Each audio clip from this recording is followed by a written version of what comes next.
So today I'm going to talk about three Chinese philosophies that developed in ancient China. Now, a philosophy is just a way of thinking, and there were three that were developed around the same time period, like at the same time. The first philosophy I'm going to talk to you about is called Confucianism, and it was named after the man that developed it, Confucius.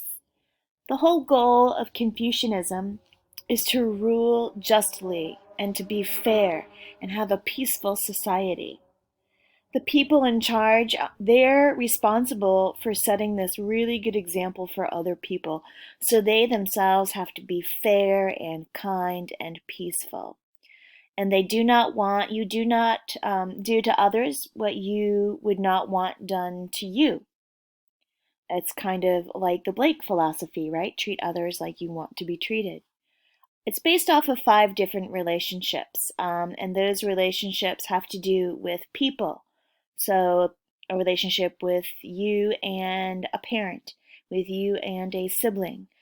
Um, and it's all about respecting and obeying your elders. Your elders have lived longer, elders meaning like older people have lived longer and they've had more experience. So you need to really respect that and take their opinions seriously. So that's the first philosophy. Again, it's pronounced Confucianism. You can choose Confucianism for your picture if you would like. The second philosophy is called Taoism. The goal of Taoism is that you can gain happiness and peace by living in harmony with nature, by living in peace within nature and not disturbing or destroying nature. The best rulers are the ones that rule the least. And what that means is that a king or a queen or an emperor, they allow the people in their kingdoms to do what they want. They don't interfere. Um, Taoism gives order to the natural universe, and you accept whatever comes your way.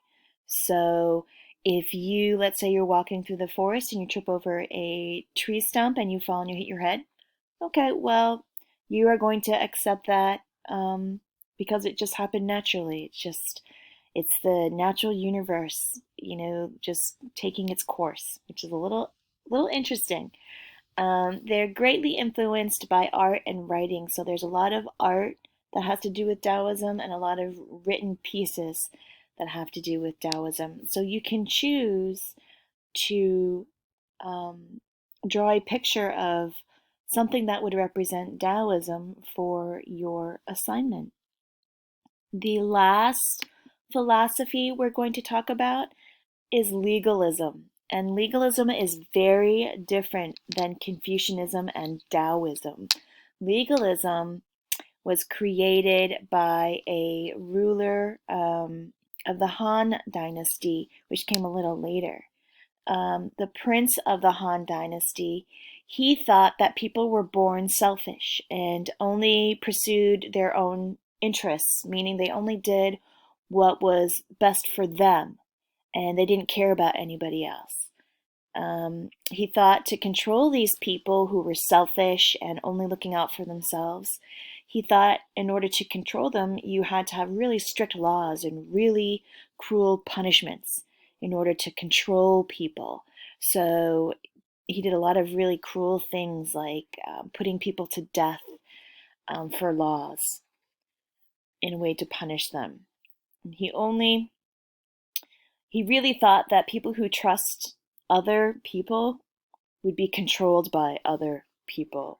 Meaning don't trust anybody because if you do, then that's their way of controlling them. So he didn't have a very good opinion of people and he had a rule and his philosophy was very harsh.